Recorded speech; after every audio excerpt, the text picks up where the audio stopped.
Welcome to Kenton's videos. Enjoy the video. You'll start by making a copy of the problematic file and opening Word in safe mode. This prevents add-in interference. Once done, attempt to open the copy. If characters look garbled, close Word and open the file in a plain text viewer to check for BOM or encoding markers. Make sure to note whether you see null bytes or repeated characters.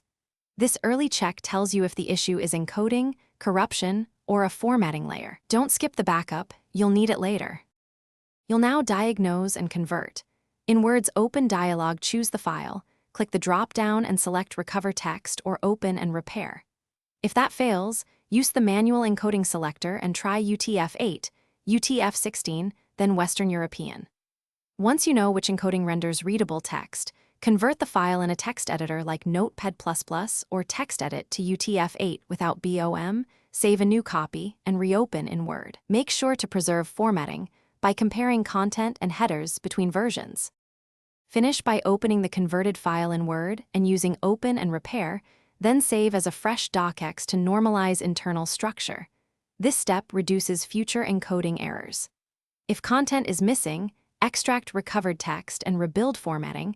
You'll often regain plain text even when styles are lost. If problems persist, try LibreOffice or an older Word build. Sometimes those import differently. One key troubleshooting tip.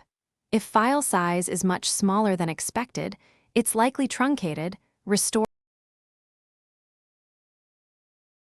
Thanks for watching. Consider subscribing if we helped you.